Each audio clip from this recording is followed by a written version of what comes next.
আগরতলা শহরে পরিবহন দপ্তরের যে যুগ্ম পরিবহন কমিশনার আছেন, ট্রান্সপোর্ট কমিশনার প্রদীপ সরকার টিসিএস, ওনার কাছে এসেছিলাম একটা স্মারকলিপি নিয়ে।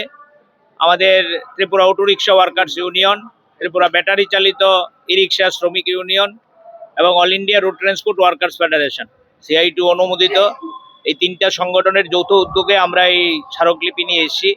আপনারা লক্ষ্য করবেন, আমাদের রাজ্যে যে বিজেপি সরকার যারা ডাবল ইঞ্জিনের স্লোগান দিয়ে ক্ষমতায় এসেছিল, তাদের কাজই হচ্ছে প্রতিদিন মানুষের পেটে লাথি মারা। চাকরির থেকে ছাঁটাই করে দাও, মিড ডে মিল ওয়ার্কারদের কাজ বাতিল করে দাও, অঙ্গনওয়াড়ি ওয়ার্কারদের বেতন বন্ধ করে দাও, চুক্তিবদ্ধ শ্রমিকদের কাজ বাতিল করে দাও জায়গায় জায়গায়। এবং সর্বশেষ সংস্করণ আমাদের রাজ্যের এই যে ইলেকট্রিক চালিত অটো, যেটা সরকারই বলেছে এটা রাস্তায় চালাতে গেলে কোনো পারমিট লাগবে না, বাজার থেকে লোন নিয়েছে, ব্যাংক থেকে লোন নিয়েছে, শ্রমিকরা এই গাড়ি নামিয়েছে। গত 2-3 দিন আগে সরকার ট্রাফিক দপ্তর এই গাড়ি ধরে ধরে মাঠে ঢুকিয়ে দিচ্ছে, বলছে গাড়ি চালানো যাবে না। শহরে নাকি ট্রাফিক জ্যাম হয়। তো শহরে ট্রাফিক জ্যাম এটা কি শুধু অটো শ্রমিকদের জন্য হয়? আমরা তো বলছি ট্রাফিক জ্যামের বিরুদ্ধে, আমরাও চাই সচ্ছল আগরতলা। কিন্তু কোন আগরতলা এটা? স্মার্ট সিটির নামে আগরতলাকে কি অবস্থা করে রাখা হয়েছে। আগরতলা শহরের মধ্যে ফুটপাত দখল হয়ে আছে, এটা উদ্ধার করতে পারছে না, শুধু অটো শ্রমিকদের পেটে লাথি। এই কারণে বলছি এই সরকার হচ্ছে মানুষের পেটে লাথি মারার সরকার।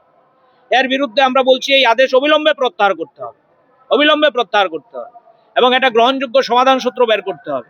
তুমি 8 বছর হয়ে গেল সরকারে এসো, আগরতলা শহরে টিআরটিসি বাস চালু করতে পারলে না, টাউন বাস চালু করতে পারলে না।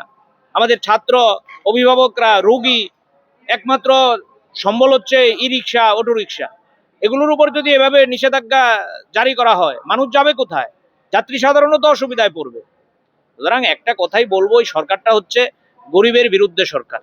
ওই লক্ষ্য করেছেন পশ্চিমবাংলায়, কথা প্রসঙ্গে বলবো, একজন মন্ত্রী অগ্নিমিত্রা পাল, বিজেপি সরকার, নতুন সরকারে এসছে, কলকাতা শহরে ফুটপাত পরিষ্কার করার নামে একজন বয়স্ক মহিলা বাচ্চার জন্য দুধ গরম করছে ফুটপাতে।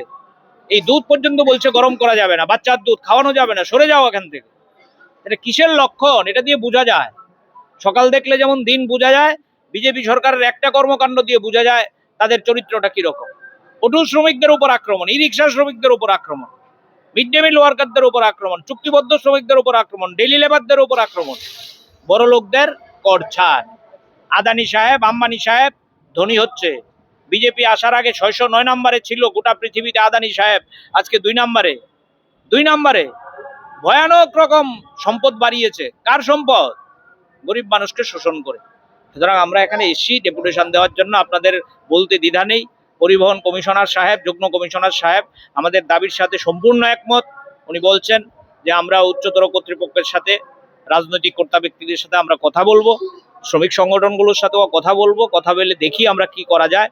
কিন্তু আমরা এখানে ঘোষণা দিতে চাইছি, এই গরিব শ্রমিকদের উপর এই অত্যাচার আমরা মানব না।